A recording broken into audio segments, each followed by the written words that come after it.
Boa tarde, pessoal. Tudo bom com vocês? Bom, recapitulando o que eu já venho trabalhando, sabemos que existe dentro da filosofia quadrante o eu, autoevidente, toda filosofia tem que trabalhar o eu, não tem como escapar.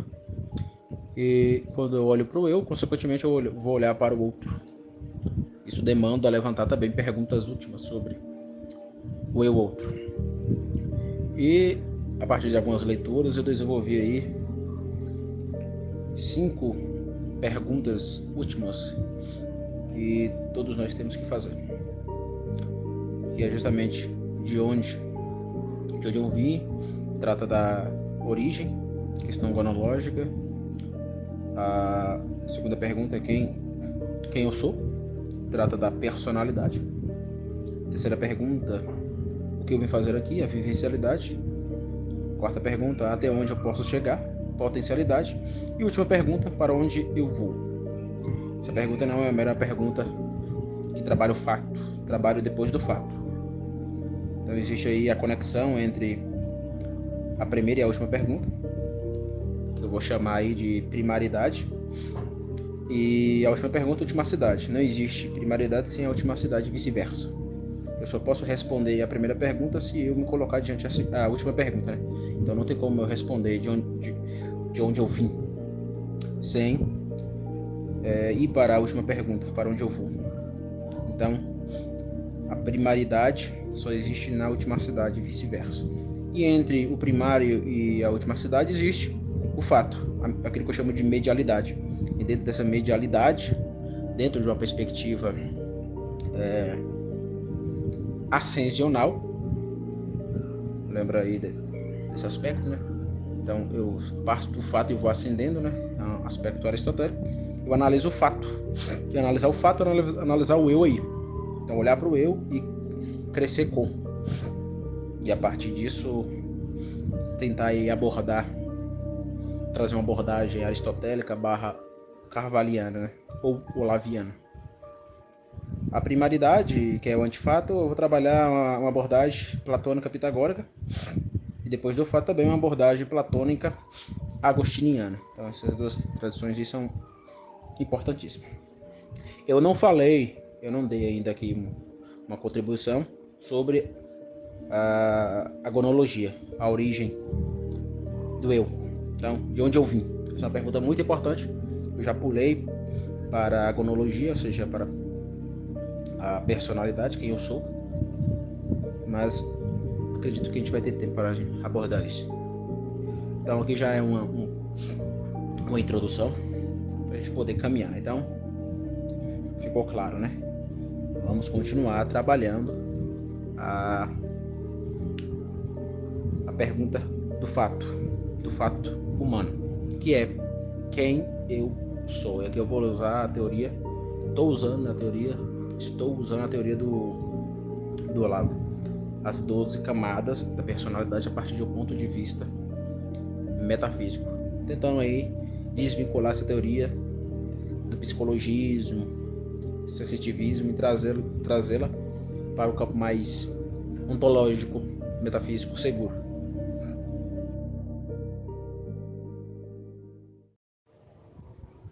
Na minha última contribuição, eu trabalhei em algumas questões, né, que o Olavo levanta. Eu trabalhei, se não me engano, 3 questões. Primeira questão, a personalidade não nasce pronta. O Olavo deixou isso claro. Segunda questão, há uma série de mutações evolutivas na personalidade, também isso é um ponto importantíssimo, eu trabalhei isso na minha última contribuição. E terceiro ponto, essas mutações, elas buscam o patamar intelectivo, ou seja, busca a atividade intelectiva. Então é um ponto importante, né? Então, eu esclareci esses pontos e eu quero dar continuidade aos outros pontos, que são 12, não por acaso, né? Então, o quarto ponto, quando a gente trabalha as camadas, devemos trabalhar as camadas, ou a camada, como síntese da persona. Então, o Olavo ele dizia isso. As camadas, ou a camada, é uma síntese da persona. Então, não é porque eu estou em uma camada que as outras não se integram. Então, existe uma síntese da persona de modo integrativo. Bem importante. Quinto ponto,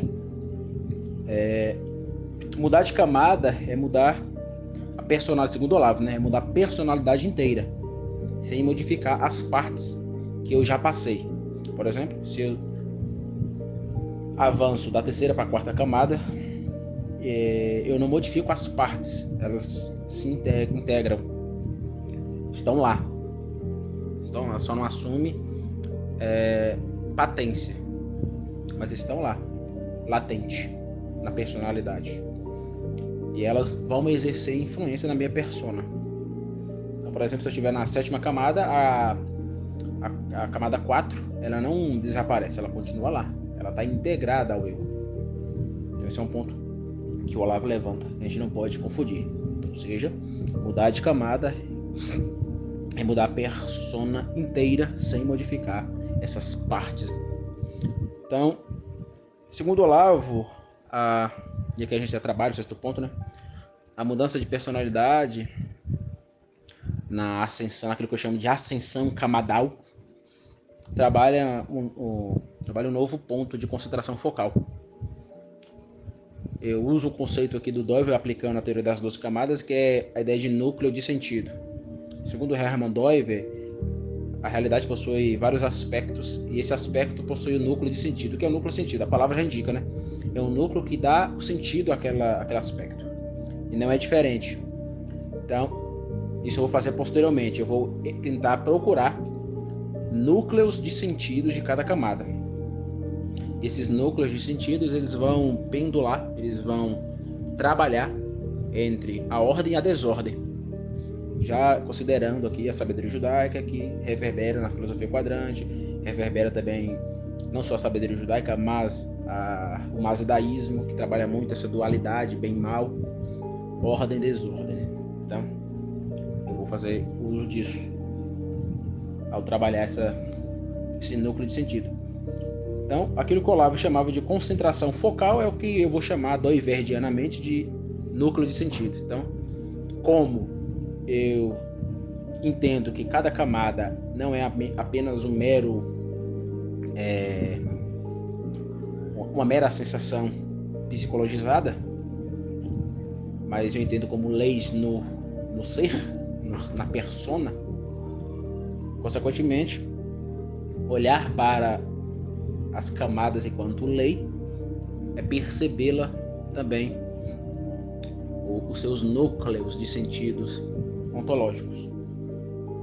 Novamente, existe uma diferença entre perceber as camadas da personalidade apenas no nível psicologista e percebê-la a partir de um nível ontológico, que é o que eu quero fazer.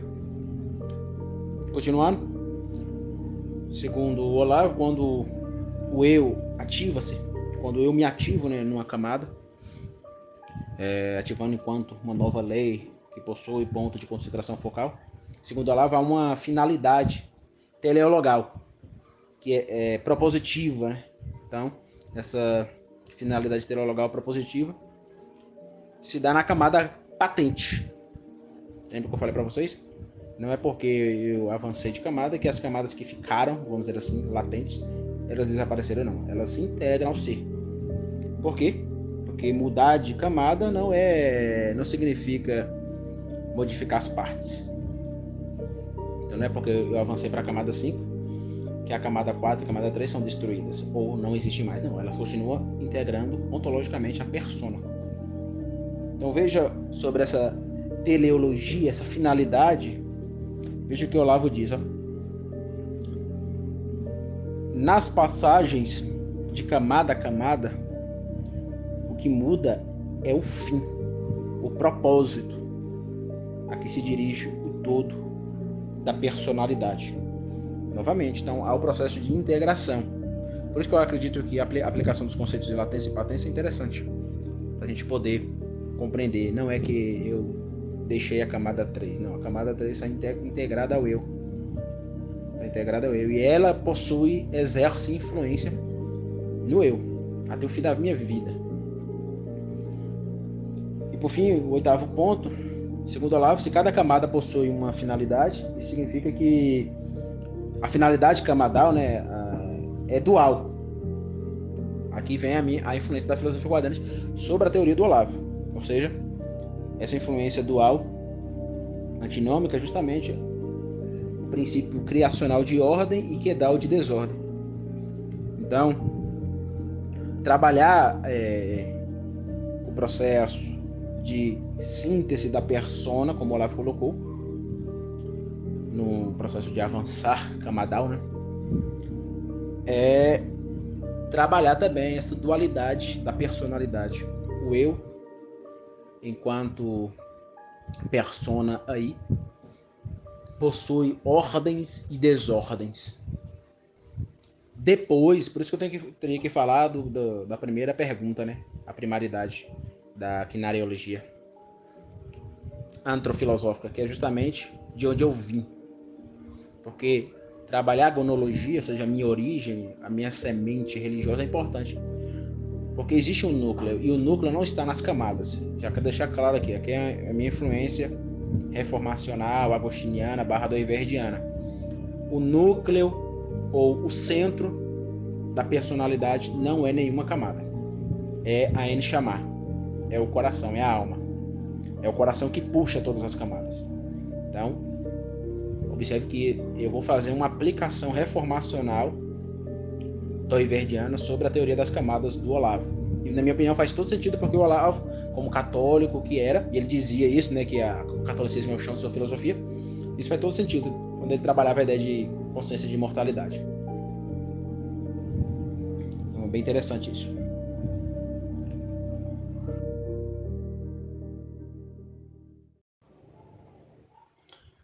Continuando, né, se existe essa dimensão, ordem e desordem, consequentemente, a gente vai analisar o eu e a persona.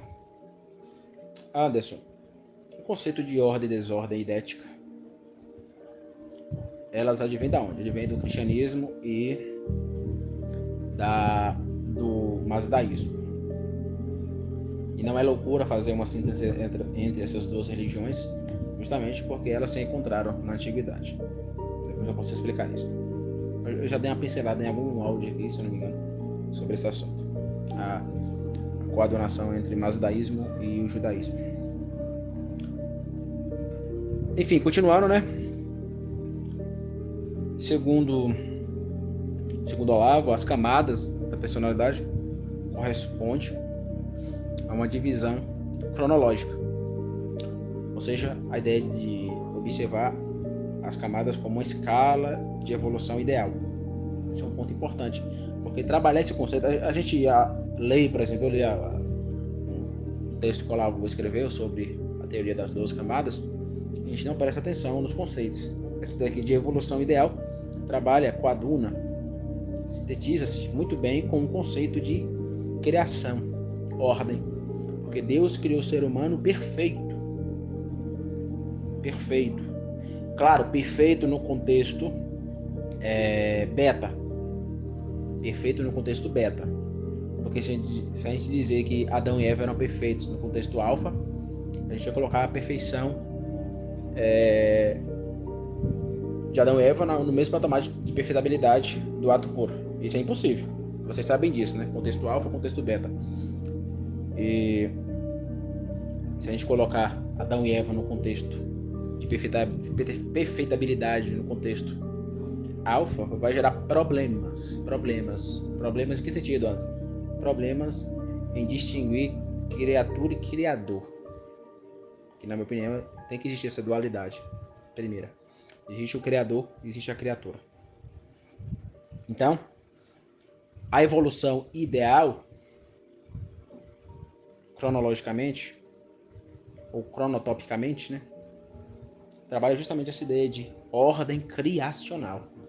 Então, a persona, ou seja, a personalidade de Adão e Eva eram personalidades no contexto beta, relativo, finitivista, eram ideais, possuíam uma idealidade patente. Então a desordem jogou a humanidade numa desordem tão grande que impactou a sua personalidade e seu externo.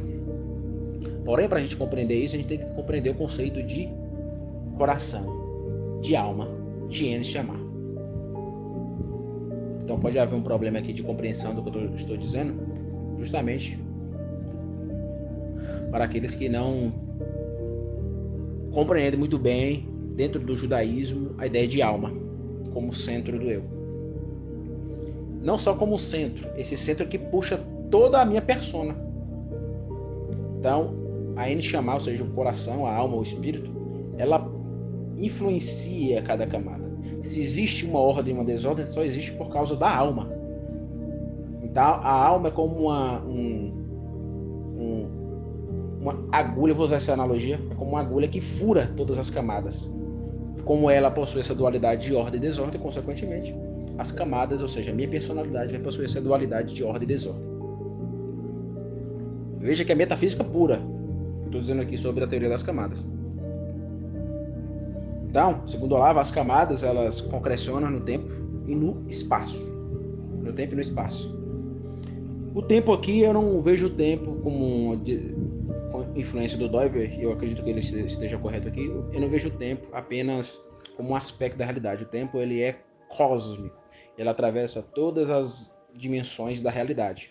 Então existe o tempo numérico, o tempo espacial, o tempo biológico, o tempo psicológico, o tempo histórico, o tempo linguístico, o tempo social, o tempo estético, o tempo pístico, o tempo da fé, né? O tempo da concreção fideísta, da fé, essa é a palavra. O tempo da fé, o tempo litúrgico e assim sucessivamente. Então, o tempo se atravessa aspectos da realidade que está aí, se apresentando a nós, na coisa que se coloca. O tempo também atravessa a minha persona. Então, existe um tempo atravessando a camada 1, a camada 2, a camada 3. Então, o tempo não influencia só o externo, influencia o interno. Por isso que eu acredito que trabalhar o tempo é importante. Eu trocaria aqui o conceito, o Olavo usa o conceito de espaço, eu não colocaria espaço. Eu colocaria outro conceito, não sei qual, mas acredito que o conceito de espaço é problemático, porque eu vejo o espaço apenas como um dos aspectos da realidade. Um dos aspectos. Mas eu entendo. A gente poderia colocar aqui o terceiro princípio, né? As camadas concrecionam-se no tempo e no terceiro princípio, que seria a realidade na sua totalidade. Porque, novamente, tempo é apenas um aspecto dessa realidade totalizante. Então, o tempo diante a panta, a unidade universal, pantarren, a unidade universal, o uno universal, que estou trabalhando aqui, claro, no contexto beta, não no contexto alfa. Eu vou explicar isso daqui a pouco também. Então, continuando, né? Segundo Olavo, todas as camadas possuem uma ordem e uma duração. Ou melhor, o Olavo ele deixa isso intrínseco. A minha aplicação, eu que faço essa aplicação, né? Que as camadas possuem uma ordem e uma duração. Mas o Olavo, querendo ou não, ele deixa isso quando ele diz que as camadas vão se concrecionando no tempo e no espaço. Quando ele diz que existe uma avançada nas camadas da personalidade, que muda a persona inteira, mas sem modificar as partes, ele já pressupõe isso aqui. Mas eu que estou colocando aqui esses conceitos, né? Todas as camadas possuem uma ordem e uma duração. Então, essa ordem trabalha a motivação da vida. A motivação da vida é o mesmo que a intencionalidade da vida, ou na vida do eu. Consequentemente, se há uma ordem de duração, existe uma desordem também. Então, não tem como a gente trabalhar ordem sem a desordem. É antinômico. É antinômico. É a antinomia da persona, como eu falei agora há pouco. E por fim, o Olavo, isso é importantíssimo. Muita gente, quando vai abordar a teoria das camadas, não dá um foco para esse ponto, que são as camadas integrativas e as camadas divisivas. Então, quais são, né, melhor dizendo, as camadas integrativas? É a camada 1, camada 2, camada 5, camada 6, camada 8 e camada 11. E as camadas divisivas? As camadas divisivas é a camada 3, camada 4, camada 7, camada 9, camada 10 e camada 12. Como assim, Anderson? Camada integrativa e camada divisiva. Eu quero começar aqui pelas camadas integrativas. As camadas integrativas, segundo Olavo, fecham a personalidade no quadro definido. Lembra lá do conceito do Mário de Sistens? Pois é. Então, as camadas integrativas, elas são prefixadas. Elas são definitivistas. Elas definem. Então, isso é importante. Já as camadas divisivas abrem a personalidade para o ingresso da influência externa. Aí vem o quadrante, né? Lembra lá na simbólica do quadrante? Internamente, dentro do quadrante, vai existir o quê? Vai existir uma co-influência do eu indo até a realidade indo até o eu. Não tem como eu perceber a minha persona sem o eu que vai até a realidade que vem até o eu. Então, Olavo, trabalhando essa fenomenologia, ele usa o conceito de divisivas de modo bem imponente dentro dessa fenomenologia, né? Dentro dessa dimensão de perceber a influência externa. Então, segundo ele, as camadas divisivas abrem a personalidade para o ingresso das influências externas, rompendo o equilíbrio anterior. Aí vai desencadeando, segundo ele, a luta por uma nova e superior integração. Então isso é importante, importantíssimo. Agora aqui, encerrando essa primeira parte, eu quero fazer uma pergunta e tentar responder essa pergunta, né? Para que serve as 12 camadas? Primeiro, responder a personologia intensiva emergentemente. Então, se eu trabalho o quadrante e estou dentro do quadrante, consequentemente responder quem eu sou diante as outras perguntas antrofilosóficas é importantíssimo. Então, responder a personologia de modo intensivo, emergentemente, vocês conhecem, né, a semântica ferreriana, o conceito de intensidade, extensidade, qualitativo, quantitativo. O intenso tende ao qualitativo, o extenso tende ao quantitativo. Isso é importante. Conceito de emergência e predisponência, que vai pressupor esse conceito de intensidade, extensidade. Conceito de emergência tende para dentro dos entes. O conceito de predisponência tende para fora, se estende para fora, né?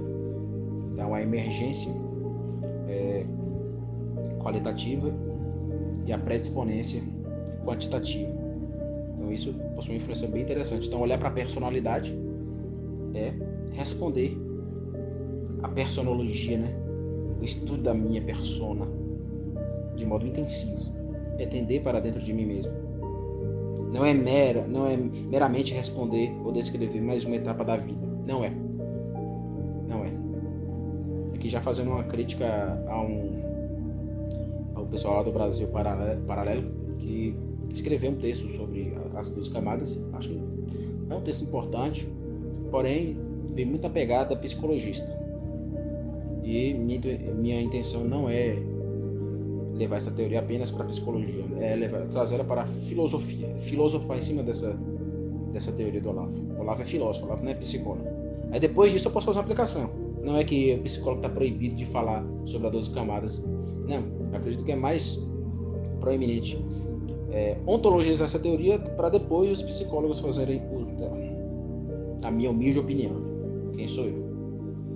E segundo ponto, respondendo essa pergunta, né, para que servem as 12 camadas? As 12 camadas buscam singularizar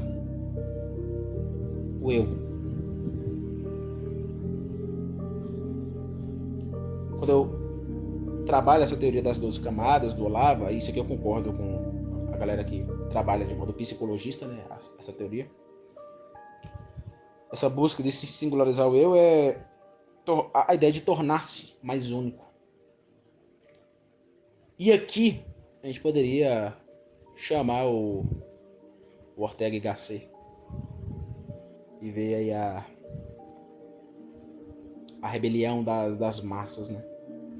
O eu que se perde, o eu interior, o eu singular se perde no meio da massa. Que é o que está acontecendo hoje. A perda. Estamos perdendo nossa personalidade nesse mundo moderno. Até que ponto o efeito manada nos influencia? Porque veja, filosofar é buscar a verdade. E o Mário Ferreira dos Santos, ele dizia: o filósofo, ele só tem a sua inteligência, mais nada. Claro, a gente pode ter ajudas, o filósofo pode ter ajudas, pode ter gente ajudando ele, mas de modo último ele só tem a sua inteligência. Até que ponto a minha personalidade consegue ou busca ser única num mundo cada vez massivista, no mundo de massas rebeldes, massas rebeldes. Então, essa teoria do Olavo é muito importante. Quem acha que não tem aplicação no fato é porque não compreendeu essa teoria do Olavo.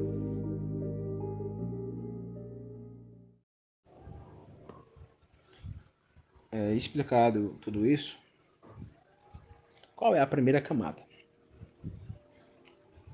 A primeira camada o Olavo vai batizar. Vocês sabem que o Olavo estudou astrologia, né?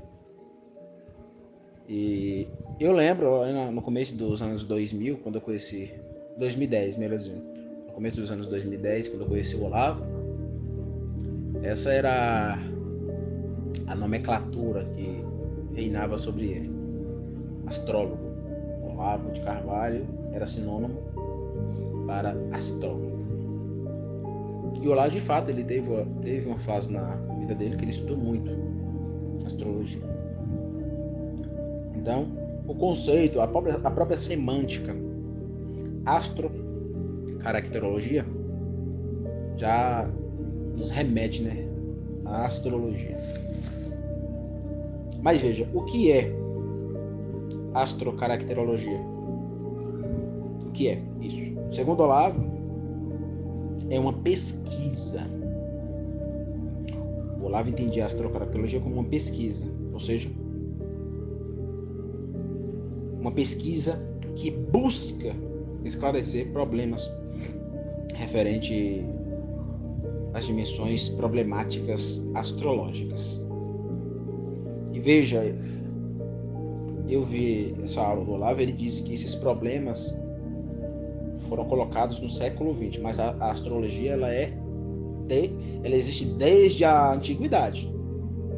E todos os grandes filósofos, em algum momento da sua vida, estudou astrologia. A gente não pode demonizar a astrologia, não pode. Porque se a gente demoniza a astrologia, temos que demonizar, por exemplo, as religiões, os mitos. Não podemos demonizar a astrologia. Isso não é papel de pessoas inteligentes. Porque o homem moderno, ele é muito hipócrita, né? Muito hipócrita.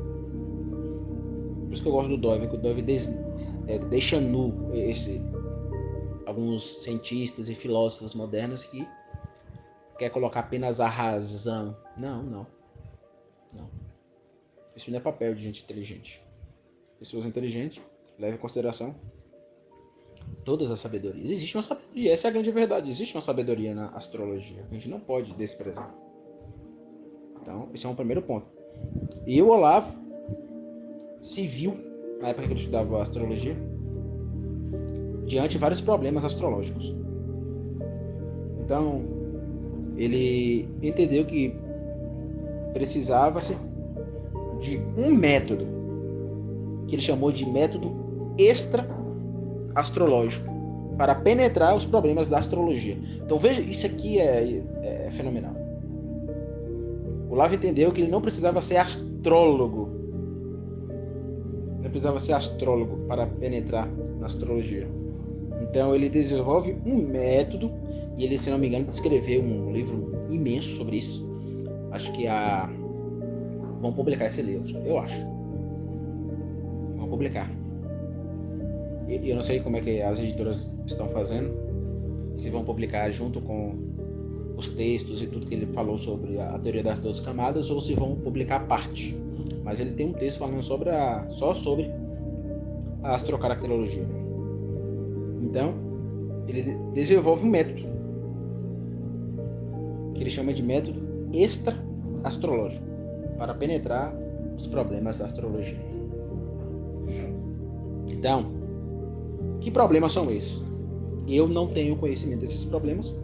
Esses problemas são multifacetados. Pretendo me aprofundar mais na astrologia. Meu conhecimento é bem superficial. Por que pretendo estudar isso aqui? Porque se eu quero construir uma ontologia das 12 camadas, eu preciso me aprofundar nesses temas, né? Então, o que sabemos, né, sobre esses problemas, e o Olavo nos diz isso, é que existe de um lado o fenômeno astrológico ou astrologal, que eu gosto de chamar, né, influente, e existe de outro lado a astrologia enquanto sua eficácia ou não. Então, a astrologia possui alguma eficácia? Os fenômenos dos astros é influenciante? A gente tem que levantar essas perguntas. A gente não pode partir dessa galera boba aí que acha que os problemas levantados pela astrologia não são problemas robustos, tanto para as filosofias quanto para as outras ciências. Então, o Olavo, ele colocou uma questão, ou seja, desenvolver um método que não seja astrológico para penetrar nos problemas da astrologia, ou seja, penetrar em si mesmo. Então, o Olavo inventa com isso um método que ele chamou, né, de método extra-astrológico, que ele vai batizar como astrocaracterologia. Então, quando você olhar para esse conceito astrocaracterologia, já deve observar 2 pontos. O primeiro ponto é uma hipótese. É uma hipótese. Olavo, ele deixou muitas questões que nós devemos aprofundar. Ele deixou muitas, porque não deu tempo. Não deu tempo. Muitos filósofos fizeram isso, né? Levantaram várias questões. Aristóteles mesmo levantou muita questão que ele não conseguiu lidar, justamente porque a vida é finita, ele não é eterno. Então, até hoje, olha pra ver, mais de 5.000 anos, 3.000, sei lá, até hoje nós estamos aí tentando trabalhar, responder questões colocadas por Platão, por Aristóteles. Então veja como é importante. E eu acredito que isso também vai acontecer com o Olavo e com o Mário também, né? Então, é uma hipótese. Se é uma hipótese, merece um melhor aprofundamento. E além de ser uma hipótese, cria métodos, ou cria o método investigativo. E aqui tem um ponto importante que eu acredito que deve ser mencionado. Que eu vejo uma galera atacando o Olavo, e essa galera não estuda, não lê aboliu foi de nada, por isso que a gente não deve considerar essas pessoas. Por quê? Porque o Olavo ele responde o que a astrocaracterologia não é. Então o que ela não é? Ela não é um instrumento clínico. Ela não é um instrumento clínico para psicólogos fazerem diagnósticos. Não é. Ela não é, segundo Olavo, além de não ser um instrumento clínico, não é um método para ler mapas astrológicos. Não é também. Por quê? Porque a astrocaracterologia busca esclarecer problemas astrológicos. Além disso, se ela não é um método para ler mapas astrológicos, ela não é um instrumento clínico, quem faz uso clínico ou mapeativo, segundo o próprio Olavo, faz uso a partir de sua própria conta, em risco. Como diz o Renato, né, a escolha é sempre do sujeito. Então, eu vejo muita gente criticando o Olavo a partir dos erros de algum aluno, de algum discípulo. Não. O Olavo deixou isso claro. Então, para o Olavo de Carvalho, a astrocaracterologia é a ciência que explica as características anteriores ao corpo.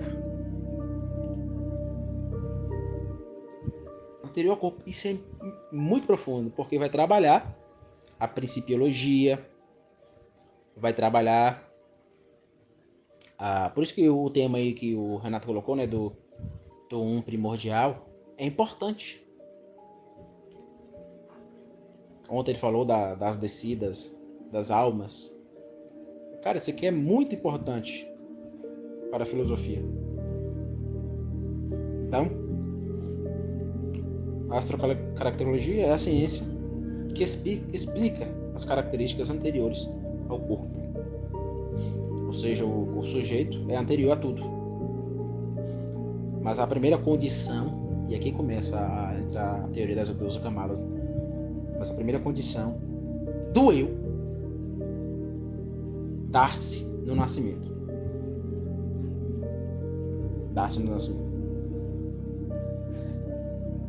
Então, ficou claro, né, esses pontos.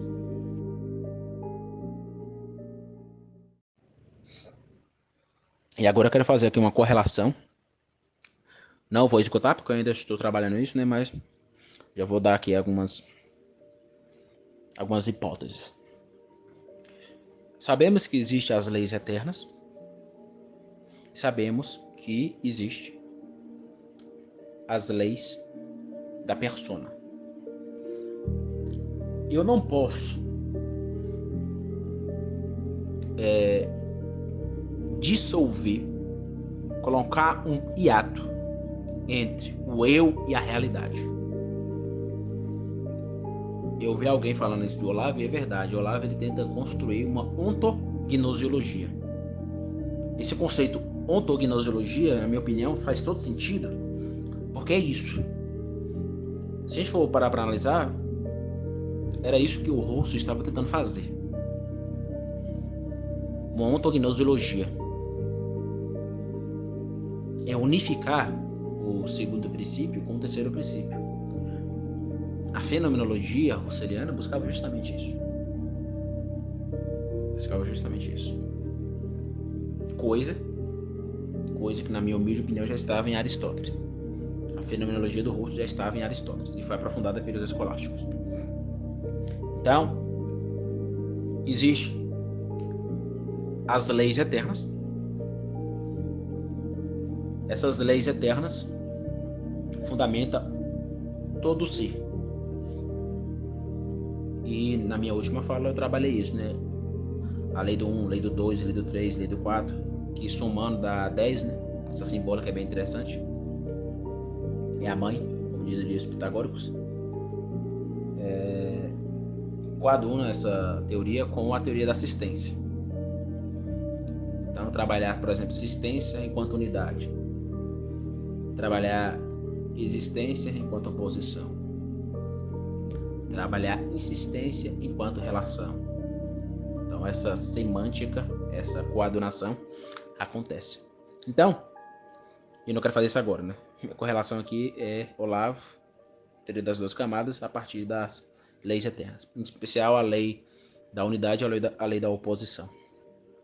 Mas antes disso eu quero falar aqui do livrinho muito bom, Curso de Integração Pessoal do Mário Ferreira dos Santos, onde ele vai trabalhar a questão do corpo, a influência do corpo, as dimensões do corpo, em um capítulo. São vários capítulos onde ele trabalha isso, né? Mas tem um capítulo onde ele dá 26 recomendações, onde ele dá o pontapé, na minha opinião, para meu ponto aqui. Então, na primeira recomendação é que ele diz: uma regra importante para todos os que desejam reintegrar-se ou integrar-se plenamente é a de que deve considerar apenas as positividades e delas rejubilar-se, e não as negatividades, que são comuns. Então, um ponto importante nesse dito aqui do Mário, no seu curso de integração pessoal, é essa integração positivista, ou, não vou usar esse conceito positivismo porque lembra uma outra coisa, né? Que não me agrada muito. Mas as positividades aqui enquanto ordem. Lembra lá da ordem da desordem? Ordem e desordem? Pois é. Positividades enquanto ordem, negatividades enquanto desordem. Então eu não devo me rejubilar, eu não devo deixar com que a desordem me tome. Eu devo me rejubilar na minha ordem. E cada camada possui essa antinomia. E quando eu vou me reintegrando ou me integrando na minha personalidade, sem abandonar minhas partes camadais continuam, eu devo rejubilar e buscar a ordem daquela camada, sabendo que existe a desordem. Por isso que o cristianismo é muito importante, porque o cristianismo vai nos dar consciência de desordem. Veja, é problemático para o não cristão avançar nas camadas. Ele pode avançar e ele vai avançar, claro. Mas é muito mais problemático, por quê? Porque o cristão, de fato, ele tem consciência de quem ele é, do pecado que habita nele, que ele é contra Deus, que ele odeia Deus. Ele tem consciência disso. O não cristão é. Então, quando eu tenho consciência das minhas desordens negativistas, eu consigo me rejubilar nas minhas positividades ordenativas. Então, aqui o conceito de positividade e negatividade é importante, porque relembra novamente o que eu falei. Positividade ordenacional, camadal, e negatividade ordenacional, camadal. As camadas enquanto ordem e desordem. Então, quais são, aí aqui a gente volta ao Olavo, quais são os aspectos da primeira camada? A camada 1, que é a camada astrocaracterológica, é uma camada, como a gente viu, integrativa, que significa tornar inteiro. O termo integrativo vem do latim, né? Integrare, que significa tornar inteiro. Então a primeira camada lida com a inteireza. Então se a camada 1 é integrare, temos que observar a inteireza. Ou que inteireza é essa? Essa inteireza é o que, Anderson? Essa inteireza é o corpo. Por isso que trabalhar o corpo é trabalhar as emergências e as predisponências existentes desse corpo inteiro aqui e agora. Então, segundo Olavo, a primeira coisa que me torna inteiro é o corpo. Então, a primeira coisa que me torna um ser integral, integrativo, integrare, é pré-condição. Então, o corpo é uma pré-condição. O corpo é uma pré-condição anterior à personalidade. Anterior. É anterior. Então, gente, eu nunca vi ninguém falando isso. Só o Renato. Mas a teoria das 12 camadas possui sim uma influência do Mário. Não só das leis eternas, mas eu li esse livro aqui, Curso de Integração Pessoal, e vi muito. E provavelmente o Olavo leu esse livro. E o Mário tá trabalhando isso aqui, velho, nesse curso. O Mário tá trabalhando a personalidade dos seus alunos. Então, se a gente quer encontrar novas camadas da personalidade, temos que estudar de modo mais profundo o Mário Ferreira dos Santos. Temos que estudar de modo mais profundo.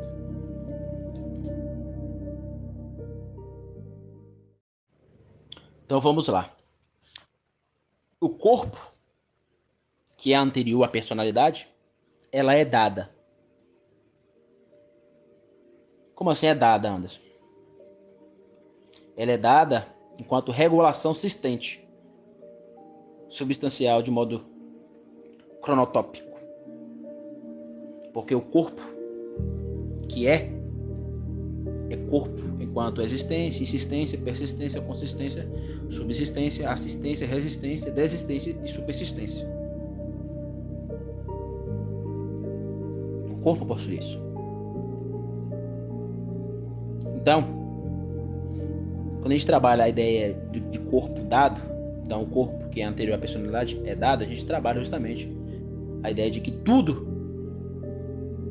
quando se dá, tem uma razão, segundo Mário, suficiente para que seja assim, e não de outro modo. Então o corpo se deu, o corpo dá-se no concedido, o corpo é a abertura aqui agora, o corpo possui, enquanto corpo dado regulativamente, unidade e oposição. O corpo é uma substancialidade, ou seja, possui uma dimensão quantitativa e qualitativa. Por quê?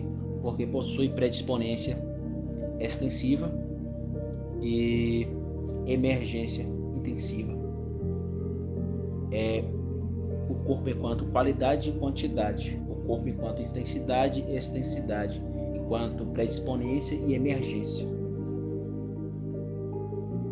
Então, o corpo é importantíssimo. E como fica, Anderson, a teoria das leis eternas? Agora eu vou entrar nesse ponto.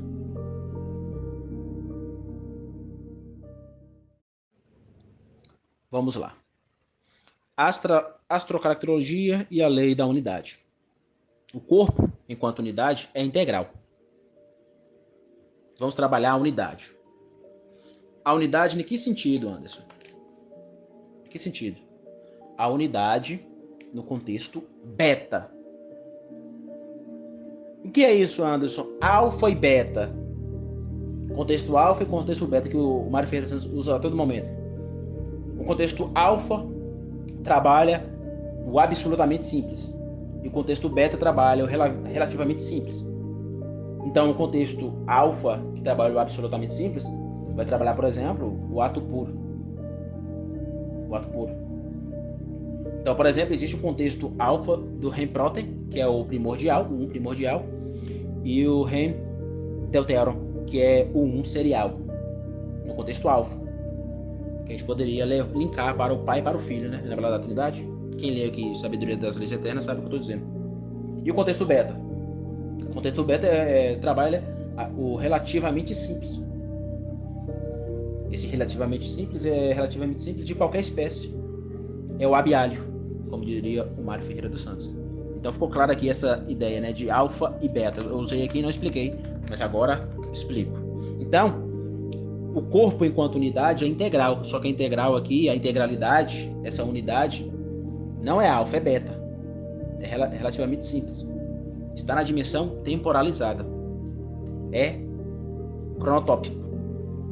Além de ser integral, o corpo enquanto unidade de ser é um. Então a lei da unidade preside todos os corpos. Porque o corpo vem primeiro, depois vem a personalidade. Então todas as coisas, inclusive o corpo do eu outro, lembrar do quadrante, eu, segundo princípio, o outro, quarto princípio. Então todas as coisas, inclusive o corpo do eu outro, participam da lei do um, que é uma lei regente. A gente volta a ideia, justamente que eu falei, né? A ideia que eu falei que é a ideia do corpo enquanto sendo dada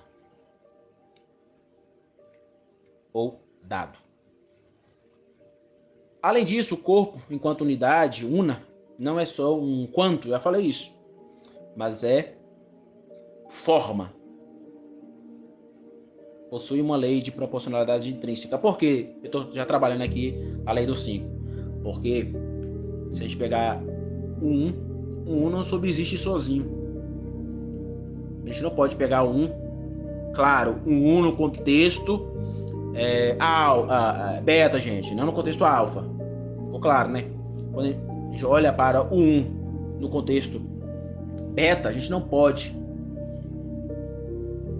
percebê-la sozinho, porque existe um movimento hipostático dançativo. Existe uma união hipostática ontológica nos números. Não número no sentido quantitativo, mas qualitativo, pitagoricamente falando. Então, quando observamos a soma do 1, do 2, do 3 e do 4, temos o número 10. E para chegar até o número 10, tivemos que passar pela lei do 6, lei do 5, lei do 6, lei do 7, lei do 8 e 9, né? Claro. Então, o corpo enquanto unidade una se antecipa na oposição, relação, reciprocidade e logo assume forma fora. Por isso o corpo é dado. O corpo enquanto unidade é ordem, é coerência fisionomal. Logo o corpo é indicação de todo. O corpo é um todo. Por fim, há aqui uma aplicação da teoria da assistência do Mário sobre o corpo. Então, o corpo, ele é corpo enquanto unidade prefixada e determinada. Além disso, o corpo existe como forma fora integral. Então, se o corpo existe como forma fora integral, o corpo insiste, é insistente enquanto forma mantida. Porque se o corpo é insistente enquanto forma mantida, o corpo persistentemente está aí. Por isso que o corpo é teimoso. Se há uma persistência, tem que haver consistência do corpo. Então o corpo consistentemente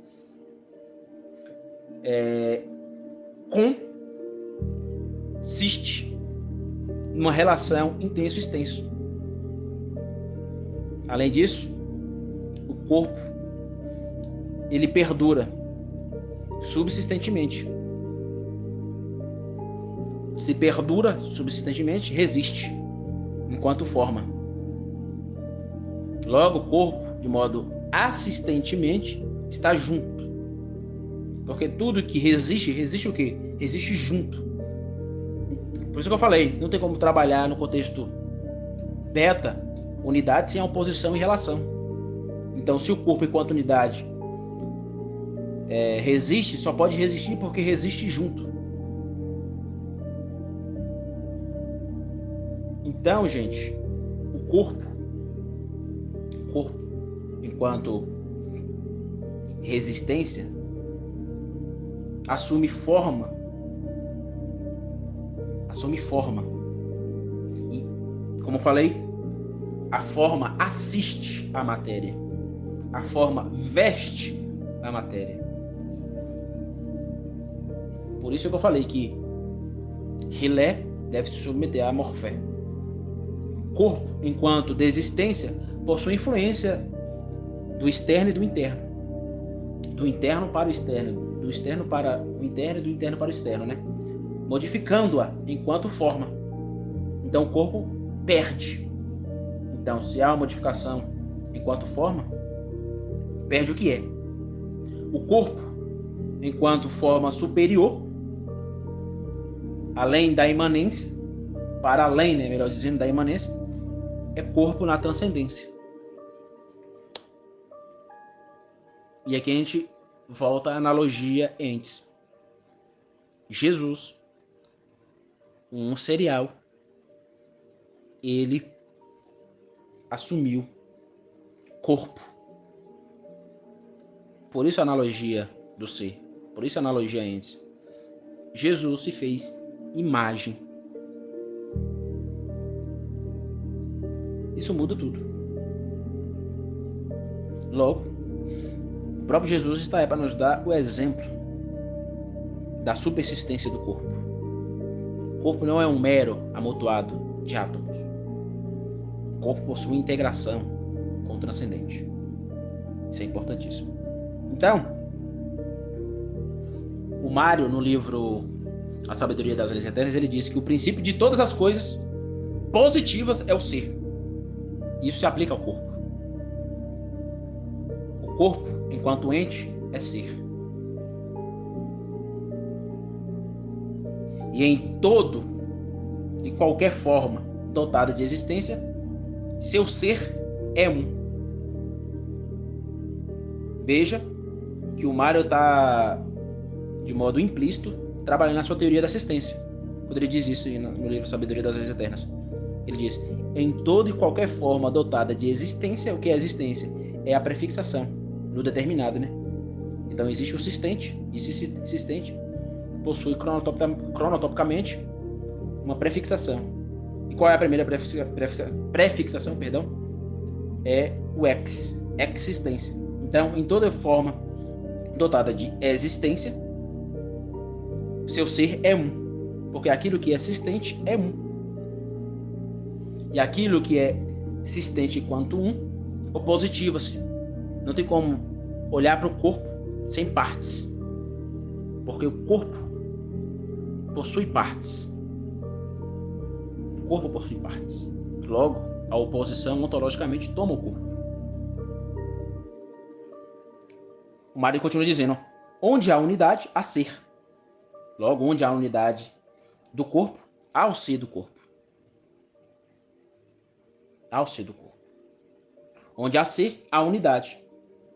Então, o um é a lei que rege todas as coisas. Claro que esse reger todas as coisas temos que trabalhar contexto alfa e contexto beta.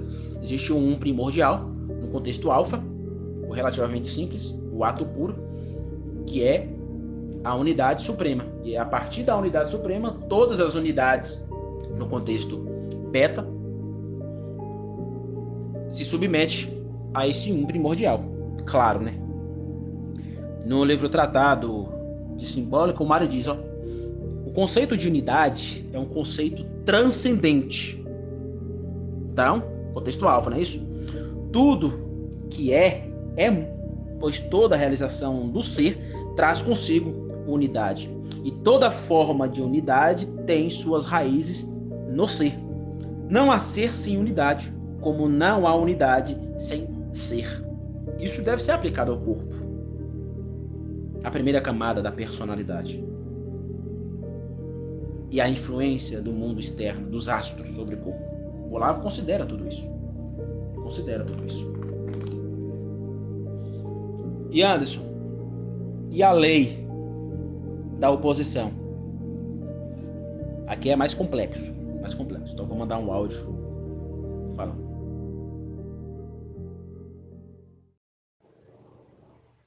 Então vamos lá, né? Se existe a lei da unidade, ontologicamente existe a lei da oposição. Veja, isso aqui tem uma influência muito grande. Não sei se vocês já perceberam. A década pitagórica que o Mário, de modo metafísico, aprofunda, traz até novos insights, né, ontológicos, é o que mais me influencia. Eu, de imediato, tenho uma influência muito grande, do Mário no campo metafísico. Então, por exemplo, eu tô andando na rua e estou vendo e vejo a filosofia do Mário na minha frente, velho. Eu não sei se acontece isso com vocês. a ontologia dos números, quando eu olho para qualquer ente, eu vejo na minha frente aquilo ali, a todo momento, quando na rua eu vejo a década reverberando nos entes. Então, quando a gente olha para o ente, a gente vê o ser do ente enquanto ser ontológico, porque existe o ente enquanto ontico e a dimensão do ser enquanto dimensão ontológica. É a distinção ontico, lógico e ontológico. Então, quando o meu eu lógico olha para o ontico, percebe o ser ontológico daquele ente na primeira. Por isso que o Mário é fenomenal. O Mário é fenomenal. Então, a astrocaracterologia trabalha também na lei da oposição. E veja, daqui a algum tempo eu vou voltar novamente a falar sobre isso. Aí eu vou falar da astrocaracterologia e a lei da relação e assim sucessivamente. Vou aprofundar, né? Mas eu quero ficar hoje só nessas duas leis. A lei da unidade e a lei da oposição. Enquanto contexto beta. Porque se a gente for para o contexto alfa, aí o bicho pega. Aí já é outra temática. O Renato colocou uma pergunta aí que é bem cabulosa. Jesus, o corpo e Jesus e o corpo. Bem profundo isso aí. Mas vamos lá. Então, trabalhar oposição é trabalhar, querendo ou não, Rilé e Morfé. Matéria e forma. Entre Morfé e Rilé existe um sim rodos. O que é isso? Sim rodos. Sim vem do grego. Em português significa juntos. Odos é caminho. Aí temos o conceito no português que é sínodo. Então significa caminhar junto. Eu preferi usar o conceito, em vez de sínodo, de hipostase, que é aplicado a Jesus Cristo. É um conceito teológico. Então eu prefiro aplicar o conceito de hipostase, tirar da teologia e aplicá-la no contexto filosófico aristotélico. Eu acho sínodo não é um conceito literariamente bom, mas vamos manter, né? Em vez de sínodo, eu prefiro o contexto da hipóstase. Lembra da união hipostática de Cristo? Totalmente homem, totalmente Deus. Ele é as duas coisas. Esse conceito, se a gente fosse usar o pensamento aristotélico, a gente usaria outro conceito, que é o conceito de sínodo, né? Que é o caminhar junto. Enfim, quando a gente olha para Morfé e Rilé, o que é que a gente percebe? Na Morfé, a forma da matéria, e Rilé, a matéria da forma. Essa é a primeira antinomia, ou a primeira oposição. Por isso que o Mário Ferreira dos Santos começa o seu livro A Sabedoria das Eternas. Antes de trabalhar a lei da oposição, ele esclarece a díada indeterminada, claro, sem aprofundar e sem abrir muita coisa, e esclarece o conceito de matéria e forma, ato e potência, que é muito importante. Então, o Mário, ele usava dois conceitos: ato formativo e potência materiável, unificando o conceito aristotélico de ato e potência, matéria e forma, que faz todo sentido, né? Todos nós que sabemos disso. Então, o corpo, enquanto ato formativo, é corpo enquanto potência materiável. Logo, possui duas oposições estéticas. Que são oposições estéticas positivantes. Então, existe a Morfé e a Rilé. E aqui vem uma questão: a Morfé e a Rilé, quem vem primeiro? Eu coloquei isso, né, em debate. A matéria vem primeiro ou a forma vem primeiro? Nenhum nem outro. Só é aplicar Jesus Cristo. união hipostática. Ah, mas Anderson, Jesus, o que Jesus fazia antes de ser criado, antes de existir insistentemente no mundo? É outra questão cabeluda, que eu não vou entrar. Mas, de fato, eu pendo ao escotismo aqui. A essa idade, o princípio de individuação. Entendendo a forma, vestindo, como eu já tinha dito, né? Vestindo a matéria. Mas claro, há quem discorde. Por exemplo, o Aristóteles discordava. Pois Rilé, para Aristóteles, é a ousia próter. E a morfé é a ousia deutero. Próter, primeiro. Deutero, perdão, eu escrevi, pronunciei errado, né? Deutero, segundo. Então Aristóteles discordava disso. Enfim. Morfé é morfé que determina. Essa é a minha humilde opinião. Estou aí junto com o Das Scott. A morfé não se submete a Rilé. É Rilé, ou é a Rilé, que se submete a morfé. Ou seja, a matéria não se submete a forma, melhor dizendo, não se submete à matéria. É a matéria que se submete à forma. Aplicando isso, a gente vai olhar para a primeira oposição. Essa é a primeira grande oposição no contexto beta. Trabalhar a lei da oposição é começar aqui. Então, o corpo possui forma e possui matéria. Possui matéria e possui forma. Então, o corpo, enquanto oposição, é oposição enquanto morfé rilé. E claro, existe o sínodo, existe o caminhar junto, existe a união hipostática. Mas trabalhar o corpo enquanto unificado, unido à lei da oposição, é trabalhar o corpo enquanto forma materiável e matéria formalizante. Então essa é a primeira grande oposição. E para o Mário não existe abismo entre ato e potência. Eles se unificam também. Se unificam, há um sínodo. Por isso que ele usa o conceito aqui, ato formativo e potência materiável. O Mário vai fazer uma aplicação disso aqui no pai e no filho. Ou seja, no um primordial e no um serial. O pai e filho e o pai. Para o Mário, se o pai é pai do filho, o filho é filho do pai. Logo, o ato é o ato da potência e a potência é a potência do ato. Ou seja, não há abismo entre ato e potência. Então, o Mário Ferreira dos Santos diz: o ato é o que determina. Logo, o corpo é o que determina existentemente. O corpo, enquanto ser finito, é composição de duas positividades, o próter e o deutera, ou seja,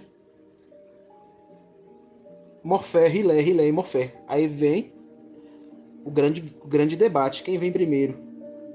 É morfé que se submete a rilé ou é rilé que se submete a morfé? Eu fico com o Dos Scott. O corpo, enquanto unidade integral, opositiva-se na unidade. Então não há como trabalhar unidade do corpo sem uma antecipação na oposição. E quando a gente antecipa o corpo na lei da oposição, nós antecipamos já observando a dualidade morfé, rilé, matéria e forma, ato, potência. É aqui que começa a lei da oposição. Claro, repetindo novamente, estou trabalhando contexto beta, o relativamente simples, não estou trabalhando ato puro, o contexto alfa. Se a gente for colocar aqui agora o contexto alfa, eu teria que trazer outra explicação. mas o contexto alfa possui influência sobre o contexto beta. A gente sabe muito bem disso, né? Então, o ato, continuando, o ato formativo e a potência material surgem em qualquer ser finitivista. Ou seja, surge em qualquer ser, inclusive o corpo. Então, gente, o corpo está no contexto beta e é composto de duas ordens de ser, no mínimo, segundo o Mário Ferreira dos Santos. Claro, o Mário não está trabalhando no corpo, ele está trabalhando de modo mais geral, né? O ser. Mas o corpo é ser. Então é totalmente possível aplicar o corpo aqui. É o que eu estou fazendo. Então o corpo, no contexto beta, é composto de duas ordens de ser mínimas. Ou seja, o corpo opositivamente se estabelece entre a unidade material limitada e a opositividade formal ilimitada. Ou seja, trabalhar a lei da oposição no corpo é trabalhar o limitado e o ilimitado, o ato e a potência. Trabalhar o formal e o ilimitado é totalmente possível quando a gente entende o que é ato e o que é potência. Porque existe o quê? Existe o ato formativo e a potência materiável, e vice-versa. Rilé e Morfé, ato e potência, dualidade antinômica do corpo, ou oposição. Só há oposição do corpo porque existe a unidade. Eu só posso perceber no contexto beta, nessa opositividade ou oposição astrocaracterológica, se eu perceber a unidade. Porque no contexto beta não tem como trabalhar unidade sem a oposição e oposição sem a unidade. Aí viria agora a lei da relação. A lei da relação ainda no contexto beta, mas eu não vou entrar hoje no contexto da relação e a astrocaracterologia. Aí vai até a lei do 10, né? Até a lei do 10. Então eu vou trabalhar a camada 1 diante de todas as leis, diante de toda a década. Vou trabalhar a camada 2 diante de toda a década e assim sucessivamente, até chegar